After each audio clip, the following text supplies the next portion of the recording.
Las voces opositoras que se atreven a denunciar la corrupción del régimen bolivariano son perseguidas, lo hemos visto en distintas ocasiones.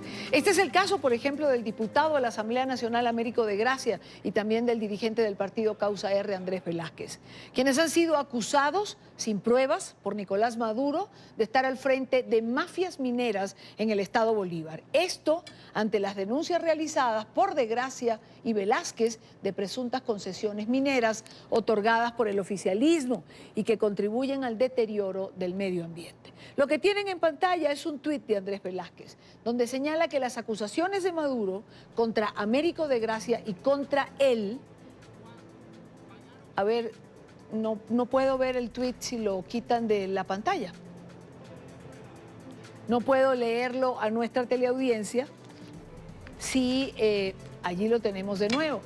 Las acusaciones de Maduro contra Américo de Gracia y contra mí, dice Andrés Velázquez, tienen el único propósito de impedir que sigamos informando, denunciando y poniendo en evidencia la exclusiva responsabilidad del régimen en el mayor desastre ecológico que hoy se comete en el planeta.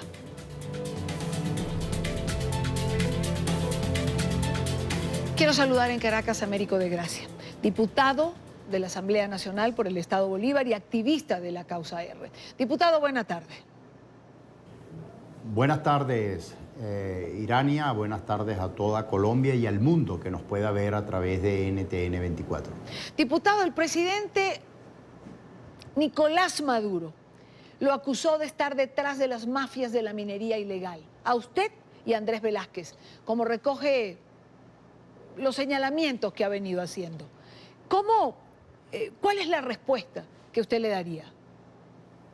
La operación que se dio el sábado 8 de diciembre pasado en el Parque Nacional Canaima fue una operación criminal dirigida por 34 funcionarios del DIGESIN con ánimo de involucrarnos a nosotros disfrazados de turistas. Y desde primeras horas de la mañana, desde Santa Elena de Guairén, el partido Tupamaro, en boca de uno de sus dirigentes, manifestaba que esa operación había sido financiada de manera directa y operada de manera directa por mí como diputado. 4 días después se desmontó todo este andamiaje gracias a la actitud firme de los pueblos indígenas de la Gran Sabana y en especial del pueblo de Canaima, donde capturaron, retuvieron y aún hoy permanecen retenidos tres oficiales del DIGESIN en manos de los Pemones y 2 operadores de Corpolet también en Canaima. Esa operación de los indígenas impidió que el domingo 9 de diciembre se ejecutaran o se materializaran, se cristalizaran las elecciones en el municipio Gran Sabana en un acto de protesta contra el régimen de Nicolás Maduro. Todavía hoy se mantiene cerrado el aeropuerto internacional de Santa Elena de Guairén. Todavía hoy, desde hace más de 48 horas, permanece cerrada la frontera con Brasil. Y gracias a toda esta acción de los Pemones exigiendo justicia porque murió uno de los indígenas y 6 resultaron heridos, ha provocado entonces que cambiaran, después que habían negado de que esa operación había sido una operación militar, entonces salen con la historia y salieron en principio con la historia de que nosotros éramos los autores intelectuales y materiales de esa operación paramilitar. Aquí los únicos que tienen el monopolio de las armas es justamente el régimen de Nicolás Maduro. Y eso quedó evidenciado en este acto criminal y, por supuesto, han pretendido en varias ocasiones involucrarnos y acusarnos de distinta naturaleza y en distintos escenarios. Y esto es la factura que nos pasan y nos están pasando por nuestra actitud firme ante las mafias del oro, de la cabilla, del diamante, del coltán y de todas las mafias que maneja el régimen desde sus andamiaje gubernamental.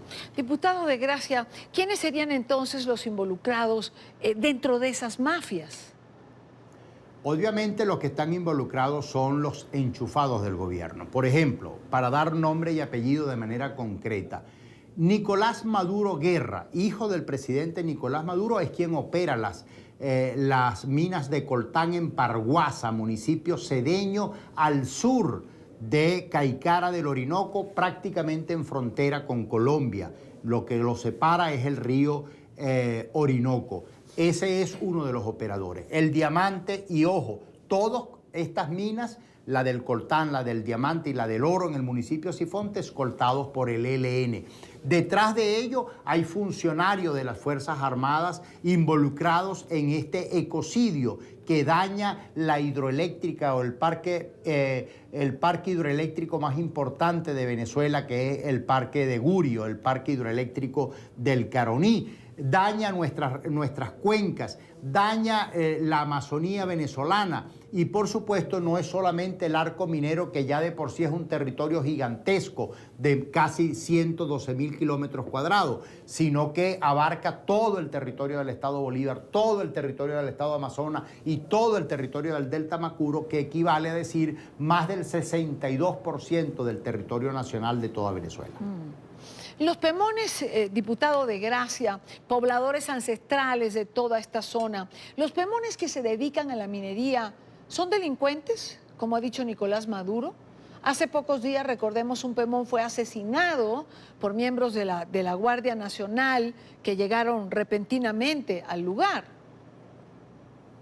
Sí, uno de los muertos, que se llama Cristian Peñalosa, es uno de 21 años de edad, un indígena Pemón asesinado por las armas de la República, y eso es lo doloroso, y en el que pretendían involucrarnos a nosotros en ese crimen.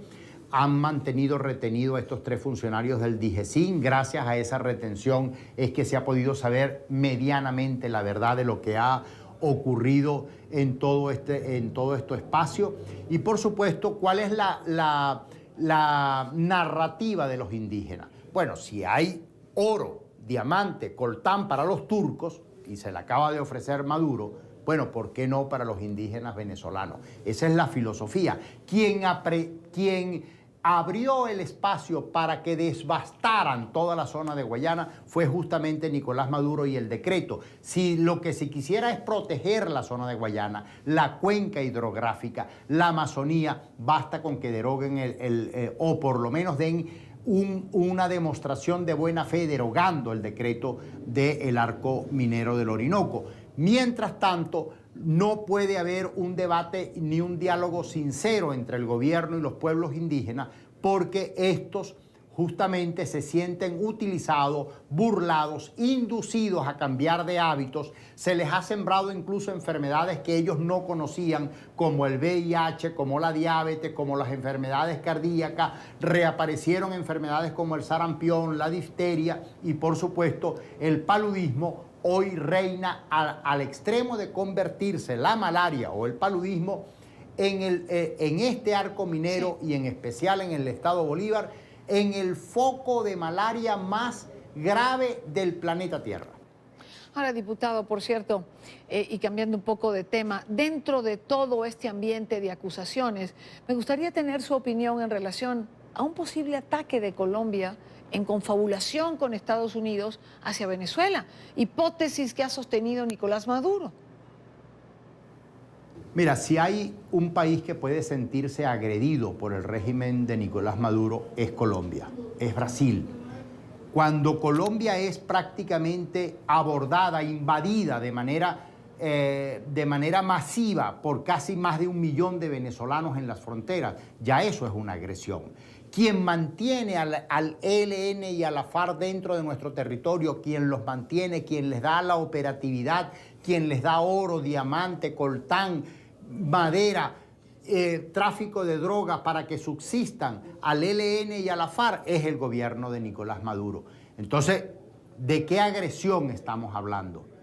Quien está hoy lamentablemente agredida, y no por el pueblo venezolano, sino por los resultados del régimen de Nicolás Maduro, es el pueblo colombiano y eventualmente el pueblo brasileño y el Estado brasileño. Y eso no puede complacer a ningún venezolano, todo lo contrario, quienes hemos mantenido lazos de hermandad, nacimos de una misma origen, de una misma historia, y por supuesto que no nos complace nada lo que está ocurriendo hoy en Venezuela y en Colombia.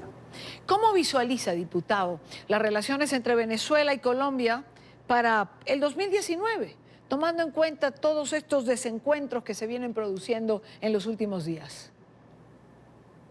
Bueno, yo aspiro un desenlace feliz en función de Venezuela, que podamos restituir el derecho democrático de todos los venezolanos y podamos tener relaciones normales en el año 2019, especialmente cuando está previsto en Venezuela el desconocimiento, tanto interno como en la comunidad internacional, el desconocimiento de la presidencia de Maduro, eventualmente por el fraude electoral cometido, cuando está previsto el nombramiento de una junta de transición que nos permita reponer el Estado democrático en cooperación con la comunidad internacional y, por supuesto, con acciones de calle que nosotros las hemos dado a llamar huelga general para vertebrar, para unir todas las protestas que a diario se dan en Venezuela en una sola dirección.